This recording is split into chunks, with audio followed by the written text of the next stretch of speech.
Hi, everyone. Welcome to Let's Talk. My name is Nick Cosgrove, and I'm joined today by online coach Jordan Holscher.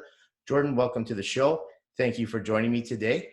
I wanted to get Jordan on the show today because he's got a really interesting story about how he got into the fitness industry.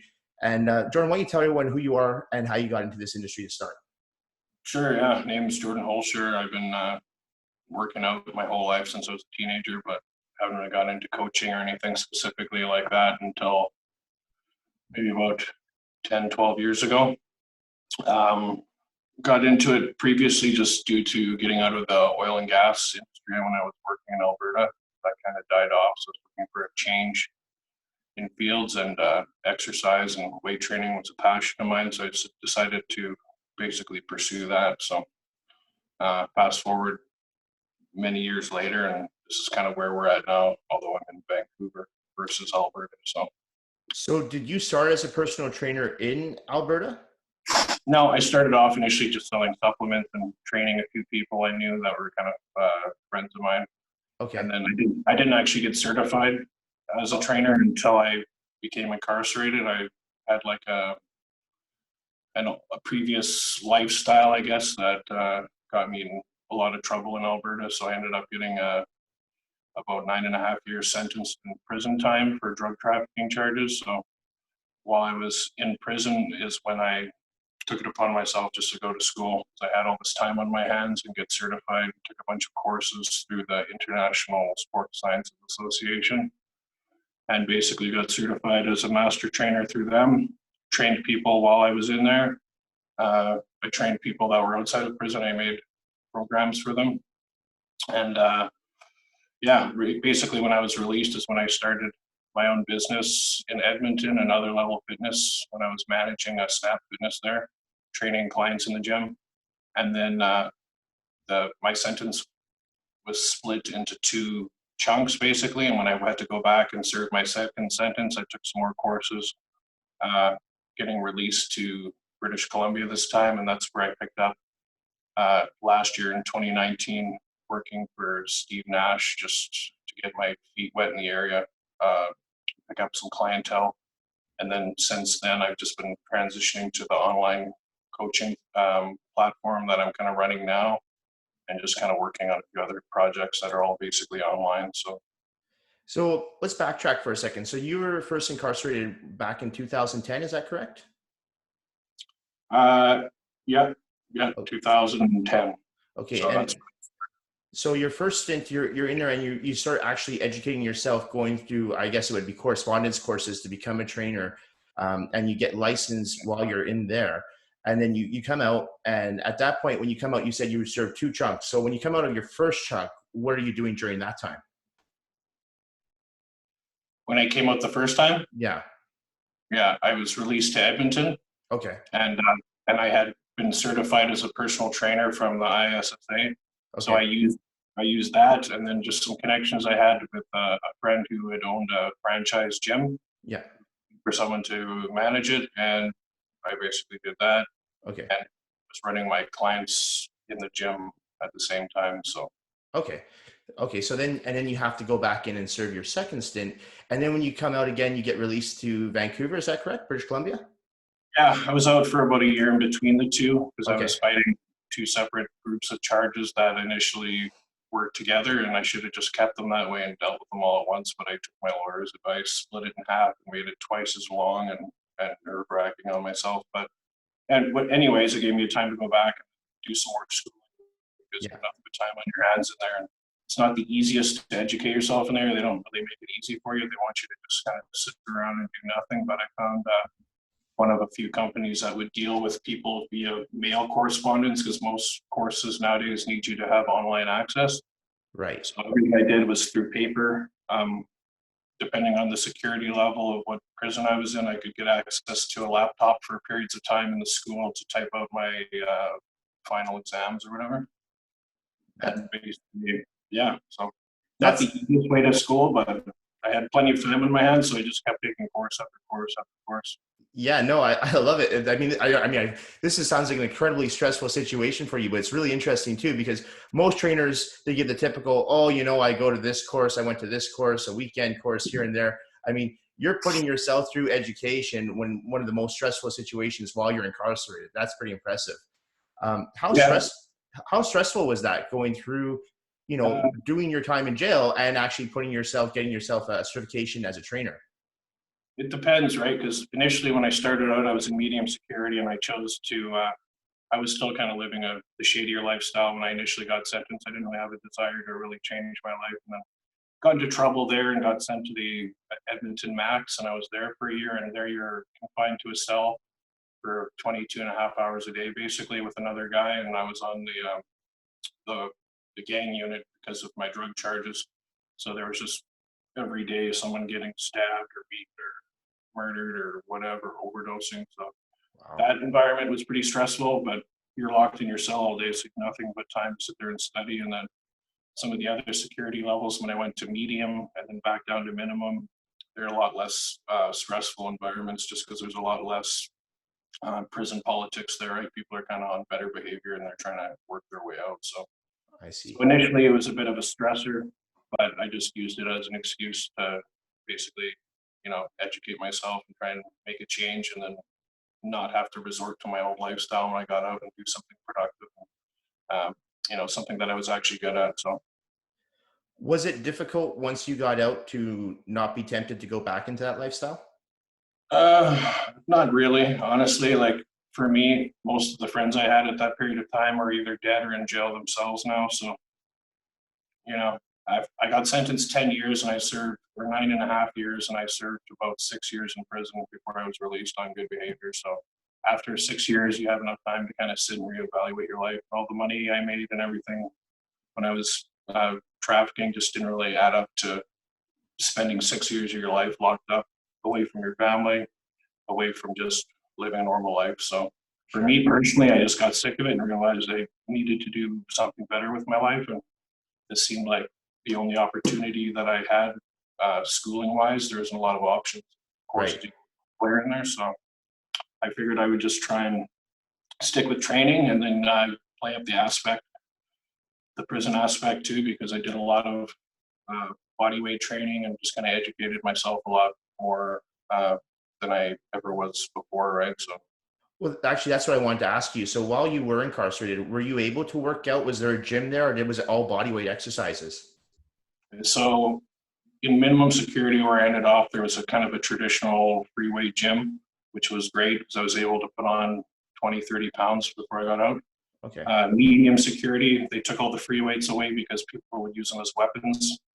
So they had a few plate loaded machines and then some body weight stuff. So that wasn't really ideal. Cable machines, stuff like that, right? And you had access to the gym usually once a day there. Okay. And then when you went to maximum security, that's where there was literally nothing. So you had to get pretty resourceful. So what we would do is I did all bodyweight stuff, or basically we'd take garbage bags we would get from cleaners, or I was a cleaner on the unit. So I'd take 3 garbage bags, put them inside of each other, and then fill them up with pails of water, tie them off, and then put those inside of a t-shirt and tie the t-shirt off, and you could use these water bags as free weights until the guards would come around because they didn't like it. Then you're doing that, and they'd pop them on you, so you'd have water all over yourself. Oh my God. Yeah, but we'd end up building like 6 of these bags and then tying them to broomsticks or mop handles or whatever to simulate a barbell, and kind of use those when we had some the time to do that. So That's creative. That's really incredibly creative, actually. So, yeah. okay, so you get out and now you're in Vancouver. So, and I think that's when you and I first met, actually, was I want to go at the beginning of 2019, you come to BC and you started as a trainer, I think at Steve Nash. Is that correct? Yeah. About a week after I got out, a buddy of mine sent me to his friend who was in sales there for a gym membership. And then I just talked to the fitness manager when I was there and said I'd just gotten released from prison and was looking for a job. And they literally hired me on the spot, which was great because I was kind of hesitant as to if they were going to be concerned about hiring a guy on parole as a Right. trainer. But there was no issues. I was pretty much hired as soon as I got out. That's kind of how I got to meet basically everyone that I've been networking with over the last year or so. Yeah. And it's funny because everyone that knows you, I just put it up on my Instagram that you were coming on the show today, and I had a message from somebody saying, Jordan is such a nice guy. Everyone always says what a nice guy you are. And, you know, I agree. You're one of the nicest guys I know. One of the things, so when most trainers struggle is when they go to somewhere new, a new gym or new province, new location, is building up that clientele base. Did you have any struggles building up your clientele base?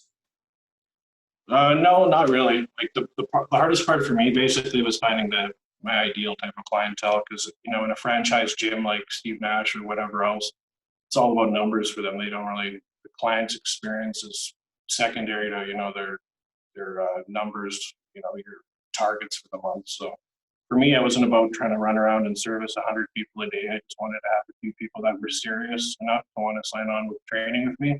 Right. And just basically my aesthetic was a lot different than the average trainer there, which was beneficial. There wasn't a lot of bodybuilder type looking guys or bigger people in general, really, with my expertise in like bodybuilding and powerlifting and calisthenics. So, you know, I had a bit of a competitive edge over the average trainer. There's a, you know, a few good trainers there, but a lot of, you know, newer, green, younger trainers. So basically just being a bit older, having the experience and some credentials, it kind of just made it easier for certain clients to basically pick me out. And basically most of my clientele I met in the gym just through training, and they would approach me, you know, after just kind of socializing and, you know, fraternizing for a few months. They would want to train or, you know, just have some goals they wanted to achieve. So we just get a few sessions going that way. So it wasn't as hard as I thought it would be. So right. You will, you know, another thing with you is that you also look the part.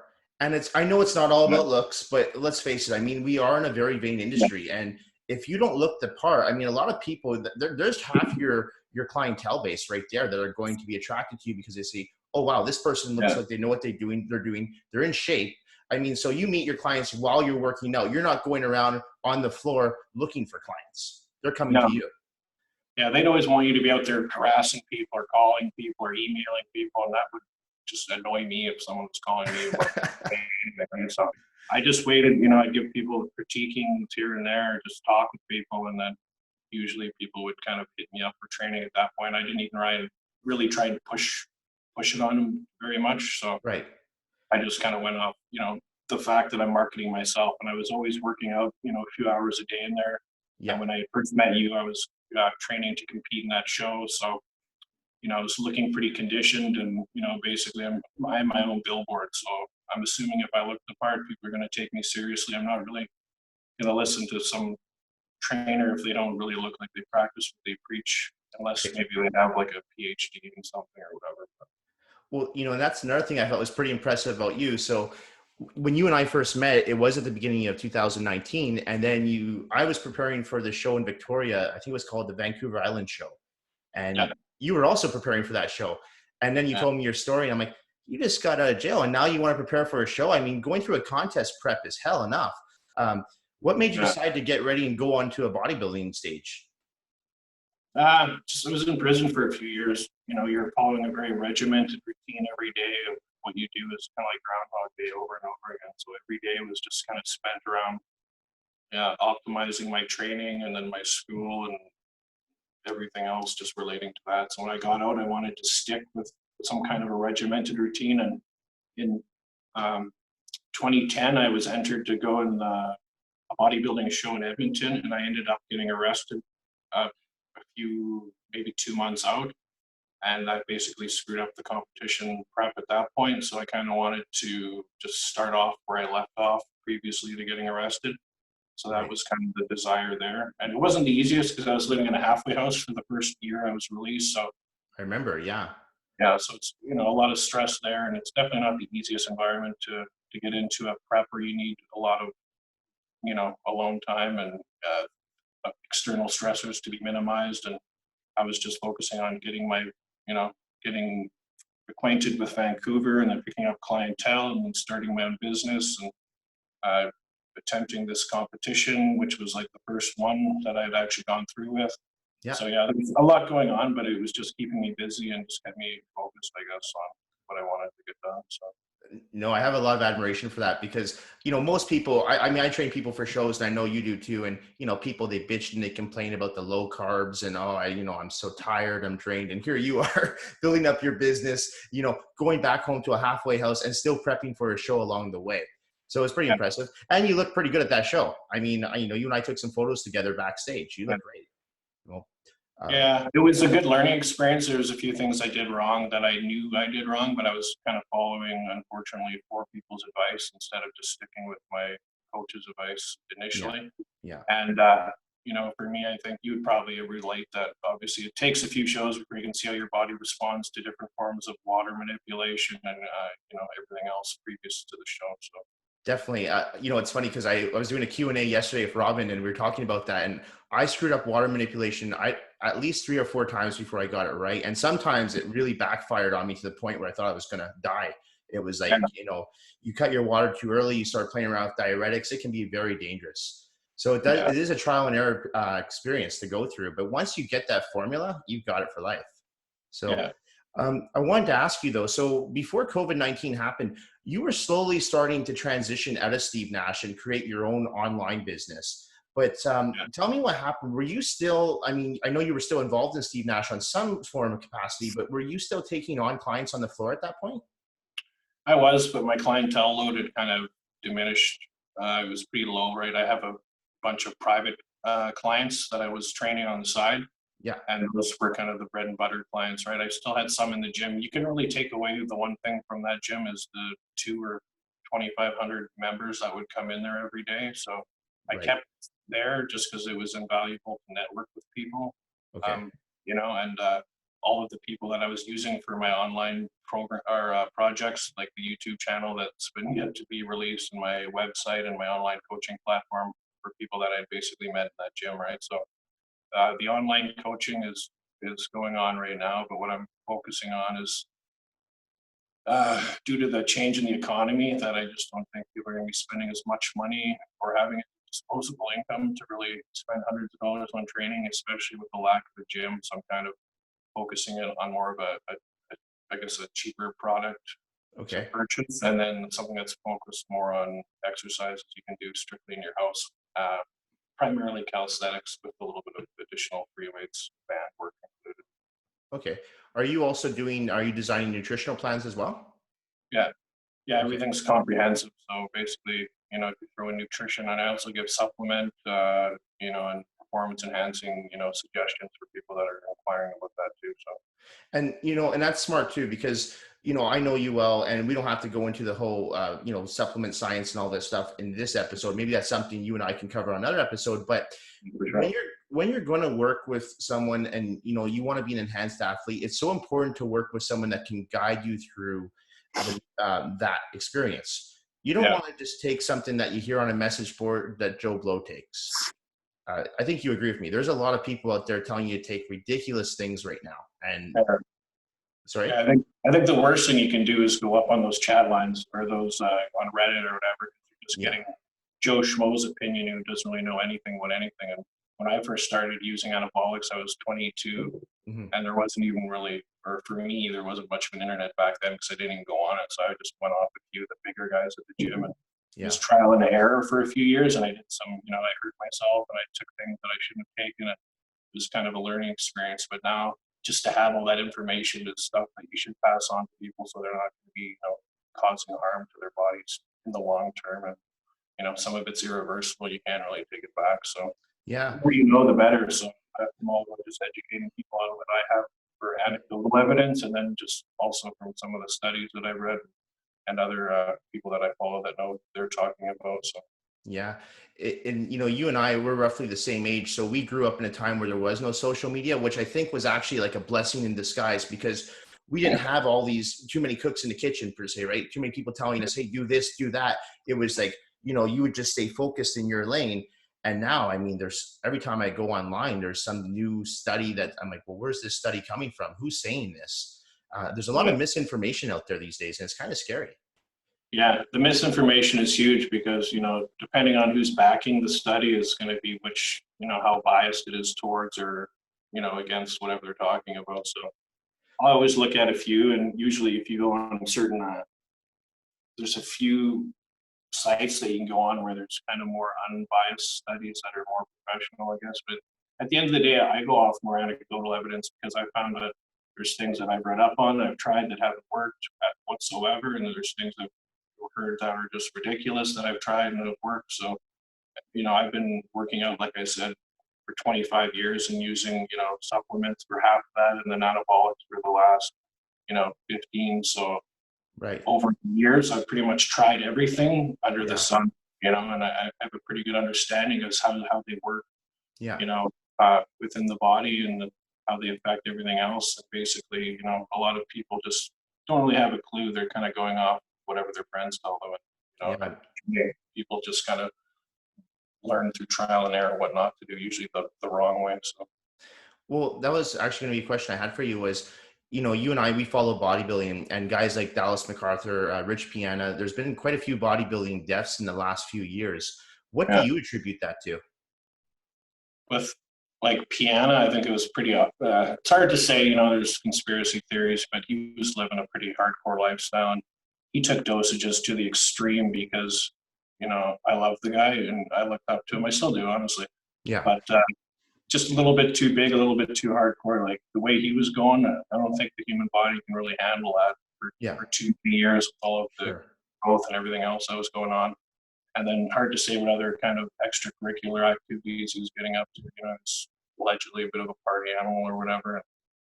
Anything that's going to cause your heart to be stimulated, whether it's training related um, drugs or recreational drugs, it's just going to be problems down the road. And even for a guy like myself, I had a heart condition when I was 23. So at that point, um, I was taken to the hospital. I was in the hospital for like a week, and they said you just had a history of heart disease. And I had a cold, Right. and I was working out with a cold, and my muscles in my chest swelled up and crushed the oxygen supply to my heart. So it was called acute myocarditis, which looked like a heart attack. So you never really know. It's No.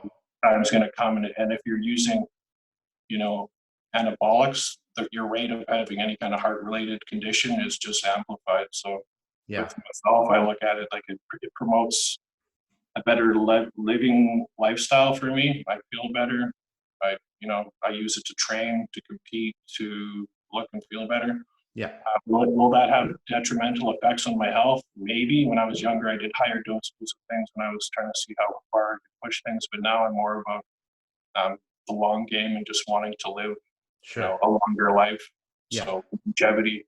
And there's a reason doctors prescribe, growth and tests now, because it does, promote longevity, right? So with MacArthur and some of these other guys that died, you don't know, because he ended up having what was it? Something. One of his ventricles had a pre-existing something or other, like so he had a heart condition that he. That's right. Yeah, and that was through genetics. So Yeah. it's hard to say because steroids have that stigma right now that they're dangerous and they kill.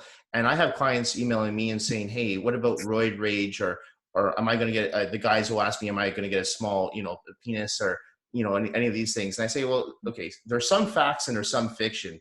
In your opinion, are steroids dangerous? They're like everything, right? Like every drug or alcohol or whatever. It's like within moderation, they're not dangerous. Okay. If you're to take a TRT dose of testosterone as you get older to counter the effects of getting old and your tests or growth hormone levels dropping, then that's fine. Right. But if you're one of these guys that's, putting a gram of test in your body a week for a year straight, not cycling off, or, you know, getting your blood work taken so you can see if you're having liver issues or, other issues related to your heart, not getting ECGs done, stuff like that, Yeah. then it can be dangerous, and it's just a matter of time. But I think most of it's basically misinformation. Like, I've never really raged out on anybody. I might look like a scarier guy, but I don't really get angry, right? So steroids are kind of like alcohol. I tell people, if you're an asshole and you drink and you turn into an asshole, then that's kind of how things will work if you're on steroids. If you take them and you're just a prick, it'll amplify it. But if you're level-headed and can contain yourself, then it shouldn't be an issue, right? I've said that exact same thing to people when they ask me about roid rage. And I always say the same thing. I say, hey, look, if you're an asshole when you're drunk and you had a little bit of alcohol in you, you're probably going to be an asshole on steroids as well. And, you know, Yeah. yeah, and that could just be the person you are, the personality you are. I've never seen you freak out at anybody in the gym. You've always been very nice to everyone. I mean, I've seen you train old ladies. Like, you're a very, very nice guy. And so, I mean, I don't personally believe in roid rage. However, I have seen certain people react differently to different compounds.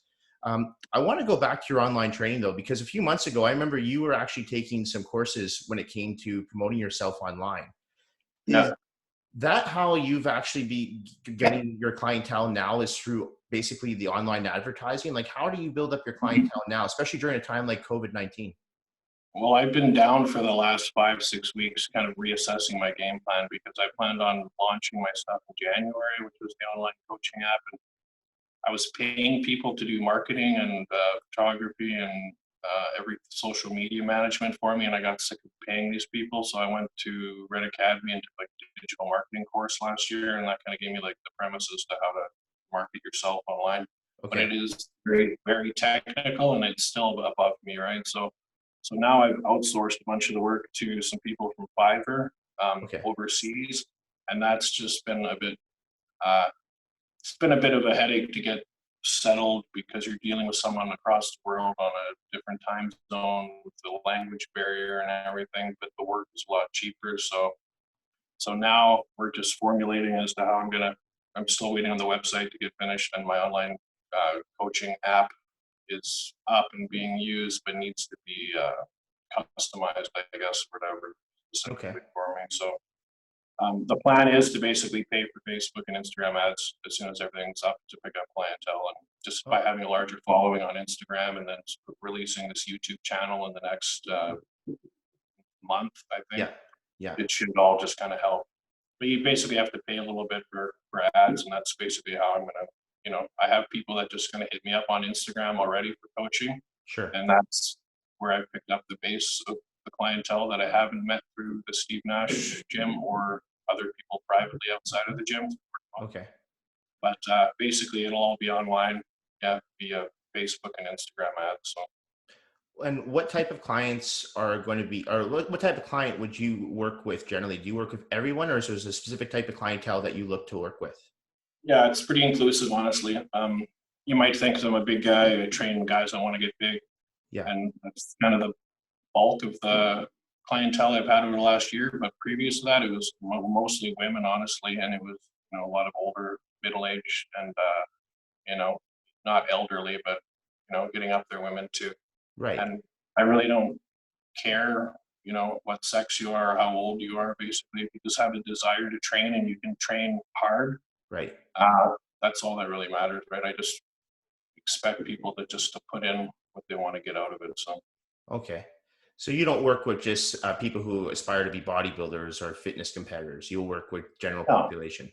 not really, because it's pretty exclusive, right? There isn't a large demographic of people, number one, Yeah. wanting to compete and two that can actually go through the whole process, right? Yeah. So, profit wise, you're better off to be dealing with the general public, people that have a bit of money to spend and just want to be healthier, look better, feel better in their own skin, Yeah. or if they have certain kind of health conditions, they're trying to get rid of like diabetes or something like that. Yeah. Other just general health and fitness will help, just better their standard of life. Yeah, no, I agree. I mean, I work with a variety of different types of people, and it's fun because when I first got into this, I thought, well, I'm only going to work with competitors.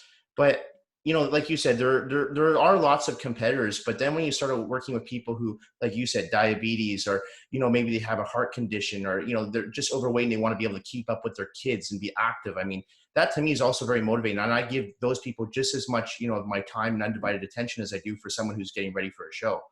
Yeah. Because their goal is just as important as the person who's prepping for the stage. Yeah. And unfortunately, bodybuilding is like a money sport, right? Like the competitors don't get paid, Yeah. much of anything. So it's not like a very lucrative business to be tied up into, right? So it's better to be diversified a bit and, be dealing with everybody. Generally everybody has something they're uncomfortable with or want to change. And if you can kind of help them out, whether it's a month of training or 3 months or 6 months, Right. you want to train everybody. Once COVID-19, once the restrictions have lifted and we're allowed back in gyms, are you going to be working with clients in person as well, or is it strictly going to be online moving forward? I'll be doing both. Primarily, I'm trying to focus on the YouTube channel, and then the coaching, online coaching platform, because I'll be recording content for that. Right. But previous to this happening, I was just started up a company and was looking at spaces in White Rock. So I was opening up a training studio / supplement store there. Okay. And just opened a bank account, was applying for the small business loan, and then literally that's when the COVID cracked down. So I'm glad that I didn't sign on with the lease then, because we should have probably lost everything at this point now. So Yeah, you dodged a bullet there. yeah, so whenever this does subside, I guess, is probably when I'll be looking into getting another space again, just, like probably 1,000 square foot space for the training studio, and then, another 600, 700, 800 square feet for the supplement store in the front, juice bar, something like that. That's awesome. Area wise, I'm not too sure. I was thinking White Rock was the location I was at, just due to the franchise I was dealing with. They had an opportunity for a store there. So Good for you. Once you open that a location somewhere, I want to bring you back on so you can tell us about that as well. yeah. If someone wants to get in contact with you for online training and eventually personal training down the road, once COVID-19 has passed, what's the best way to get a hold of you? Best is just look me up on Instagram. I'm at the Fitcon, and I that's like my I like yeah, that name. yeah, it's Fit, and obviously it's still a con. So Yeah. until I'm on parole in another year and a half, so playing up Okay. that aspect of it. Yeah. The online coaching thing is in a lot of calisthenics, which is kind of something I picked up and focused on while I was in prison, that I still integrate into most of my training for most of the clients. I find bodyweight training is just superior for a lot of things over free weights. It's not for everybody. It is pretty, complicated and kind of hard. Sure. But once you can kind of master it, take your health and your physique to kind of new limits with that. So the best bet would be to send you a DM through Instagram. Is there also an email address? Yeah, you can just hit me up on Instagram, is easiest for now. Okay. My website is probably going to be up within a week, and it's just jordanholscher.com. Perfect. There'll be a link on there for my YouTube channel, and then for the website, everything off Instagram. So that's kind of basically what I'm expecting to hear from most of my potential clients. Well, once that is all up, send all that information to me, because I'm going to put all of that information in a link to the description of this video so people can get in contact with you. Yeah. I've seen you train on the floor. I think you're a great trainer. I don't say that to everyone. I'm very meh about certain trainers, but you and I hit it off from day one, and I like the way you train too. You're always hardcore in the gym, and you're always in a positive mood. It doesn't matter, if you're depleted on carbs, you're always going to say hi to somebody and give them a tip here and there. So yeah, I think you're a great trainer. Thanks. Yeah, it means a lot coming from you. Honestly, I just love to train in general. I train pretty hardcore. It's kind of how I maintain my sanity, and it's how I keep my physique the way it is. I train really hard. I don't expect everyone to train like that, and I recommend it on everybody. For me, it's just what I enjoy doing. I'll be in the gym for a few hours a day training, and teaching other people. If they have questions they want answered. So I always have time to talk to potential clients or friends or people that are just curious about anything, right? And just before I let you go, that's another thing I like about your workouts. I saw the other day on Instagram, you posted a video and you're like, 3-hour workout done. I'm like, 3-hour workout. But you love the gym, right? You love doing crazy workouts like that. Is there any do you set up a certain training split in your head, ahead for the month ahead, or do you just kind of make it up as you go in there for your own workouts? No, unless I'm training maybe for a show, I'll split it up. But I stick to a lot of push pull or upper body, lower body type workouts, just because I find I can't get anything done in 45 minutes. I need at least an hour and a half. Right. And if I get sidetracked on my phone, or if I just get in the zone and I have lots of pre-workout and intra-workout carbs and aminos, I can really go about 3 hours before I'm just really burnt out right to a T. So I don't really pre-plan my programming unless I'm actually preparing for something, or if I'm trying to increase my bench or squat or something like that. Other than that, I kind of, my own style of training is it's kind of all over the place. Yeah. It's kind of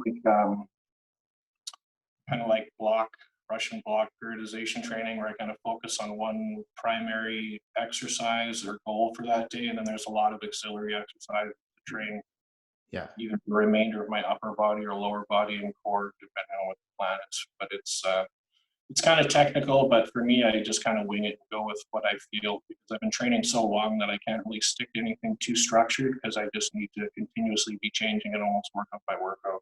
Yeah, and that's smart. And I think so many people are always so afraid of overtraining. And the people that always say that to me, I'm like, no, no, you're undertraining. When I see what they're doing in the gym, I'm like, you're Yeah. nowhere even close to overtraining. Don't worry about it. What's your theory on overtraining? Oh, it exists for sure, right? Yeah, Like, especially with the central nervous system, I find with my longer workouts, I get really taxed and burnt out. yeah, But I do lots of for recovery. I take lots of supplements, yeah, not just anabolics, but if I showed you my supplement yeah, closet here, it's full of everything. And I take everything that's basically scientifically proven to help enhance recovery. And yeah, I have no problem taking days off, especially now when I'm doing these 3-hour workouts. I'll take like a day on, day off, day on, yeah. day off, massages, hot tubs. Can't really get into one of those these days, but I just take pretty good care of myself outside of the gym, and that's how I can kind of give 100% for a few hours inside the gym. So I can tell when I'm getting fatigued and when I need a break. Usually it's within my joints where I feel it, and that's when I have to really force myself to just pump the brakes or take a little bit of a break or take a few days off. So Yeah. this last 5 weeks that I just took off was the first period of time longer than a week I've taken off in probably 10 years. It was kind of, I think, good for my body just to get a break and to let everything heal up. And all of my aches and pains are pretty much gone now. So Yeah, and you've been training for a long time, so you know your body. You know when you need to, you need to know when you back off and when you're good to go. So I think that's important because a lot of people don't know, and they just say, "Well, I should only train, 4 or 5 days a week because so and so says so." There's plenty of times that I've trained 9 or 10 days in a row without a break, and I feel fine. So I always tell my clients, I'm like, listen to your body, listen to what works for you, right? it's everyone's gonna have different advice too, right? Yeah, Like I listen to some gurus online. They say, you're trying to make a lagging part grow, hit it twice a week or 3 times or every other day or whenever it stops sore. And then I hear other guys say hit it once a week and don't hit it any more than that. yeah, Everyone's body types are different. How you recover is different. How you grow is different. The science on how you grow and recover is the same, but for everybody, there's going to be different things you have to kind of account for. So basically with clients, I'll see how they respond to how hard I can push them and then decipher from how they recover onto, how much recovery time we need and how much rest we need between sets and everything else like that. and that is a sign of a good trainer, someone who pays attention to what's going on with your body, not someone who's on their phone while you're doing a squat or a bench press. They're watching you and they're seeing how you respond. Yeah, Jordan, if I'm on my phone, we're filming a set or something. Other than that, yeah, it's oh like yeah, people are paying you $100 an hour. You can't really get away with, nope, being on your phone. It's rude. And it's just not a service you want to put out there. I agree 100%. I want to thank you so much for coming on today. If you want to get a hold of Jordan, best way is through Instagram. His IG is Fitcon. I'm going to put that into the description below, as well as when you send me over the information. Once the website's up, online platform, we're going to put all that information below so people get in contact with you. For now, though, I want to thank you so much for stopping by. For And sure. Thanks for having me, man. Until next time. yeah, definitely. I'd like actually to have you on again because I'm talking to a few people about doing an iron debate, and I'd love to hear your input on a few topics. So For sure. I got an opinion on almost everything. So I know you do. do. That's why I wanted to have you on. Okay, Sure. Jordan, thanks so much. I appreciate you spending time with me today. All right. Have a good one. All right, you too.